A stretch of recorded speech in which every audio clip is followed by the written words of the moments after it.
Stories? Well, sir, for how long I've been around, I've heard a grand number of things. I've lived through the rise and fall of many kings, queens, and even odder occurrences. So, sit tight, listen well, hear this story from my ruined book of tales.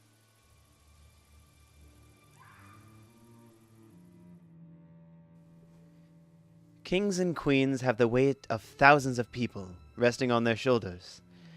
The lives of the simple people almost seem dictated by the wills and whims of those who were born to sit on a chair and overlook those who they may perceive as below them.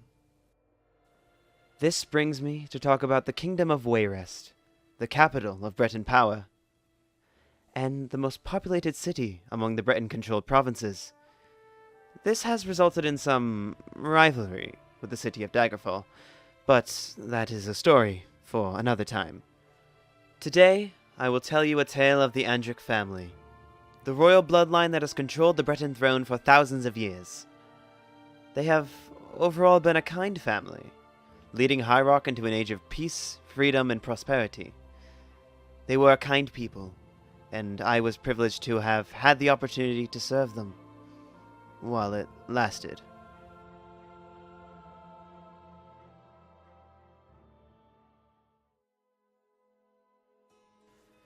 The first man of the bloodline I had met was King Willem Andric II.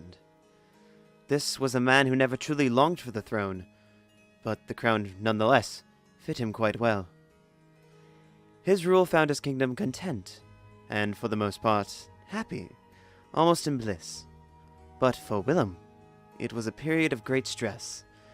Managing a kingdom was not easy for him, and we had a great many discussion about it when he visited me at the chapel.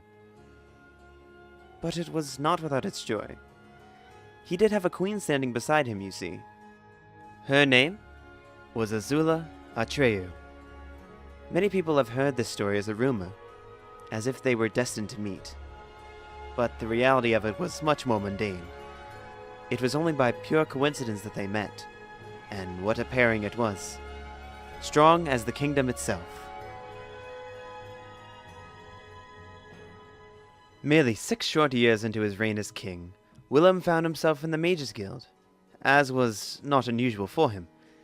He enjoyed the quiet and peaceful atmosphere in this place of solitude and knowledge. He used it almost as his escape, an escape from the harsh work that laid itself out for him.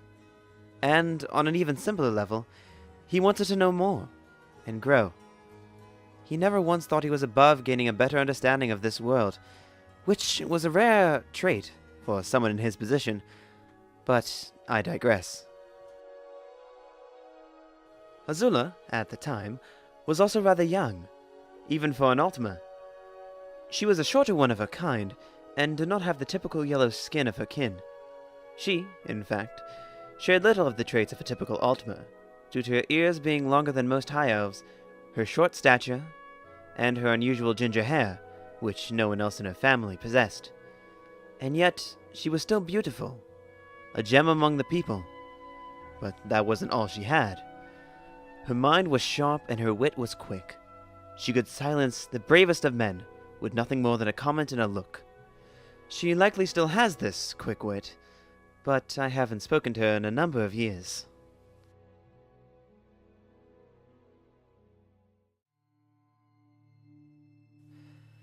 At the time, Willem was studying a number of books he picked up, and Azula was browsing the long shelves, her mind wandering to places far away.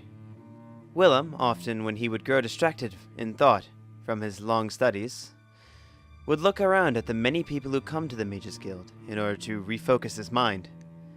As he did this regular ritual of his, the young king's eyes fell upon this high elf.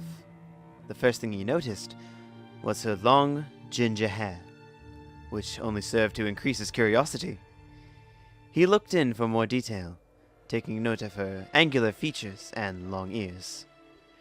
After a brief moment, he realized he was staring at this beautiful high elf, and turned away towards the shelf of books behind him, his cheeks a light red with embarrassment.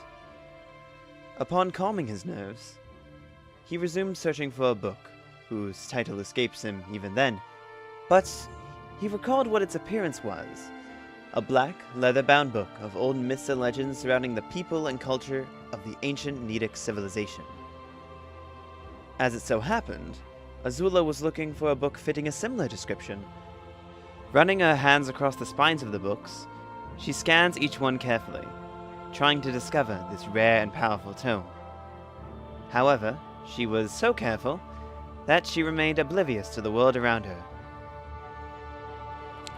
After a moment, she stops, her hand landing on a black, coarse leather book. With a small grin of satisfaction, she grips onto the book, preparing to take it out of the shelving.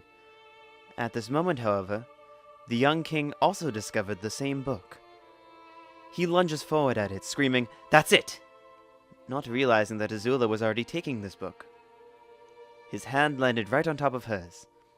After a moment and a few realizations, Azula withdraws her hand from the book, apologizing profusely to Willem, offering him to read it before her. Her cheeks light up in embarrassment. Willem, with a similar color in his face, also offers the same. And this was the first interaction of a long friendship that would move the kingdom through to glory and prosperity under the rule of the wise Queen Azula and the strong King Willem.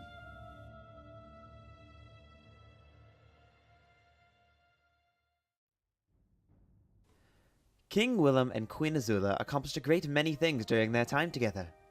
They formed the Daggerfall Covenant, a powerful alliance between the provinces of Hierarch, Hammerfell, and the many orc tribes. They managed to keep their enemies at bay long enough to rally more troops to the war, and train up one of the finest armies Tamriel has ever seen, under the command of Vaas Montego and Lobo Hierarch, two fantastic military generals.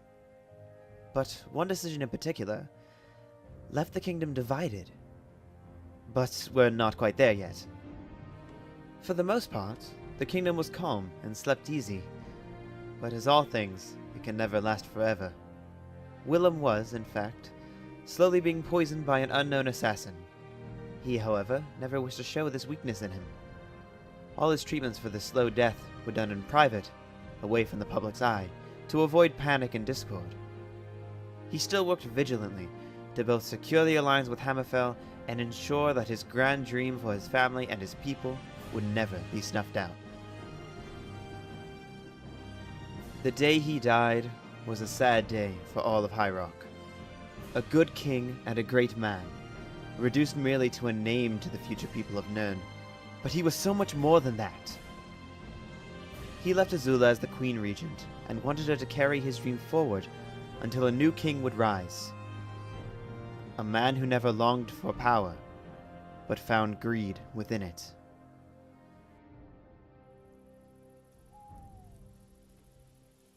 But it's getting late.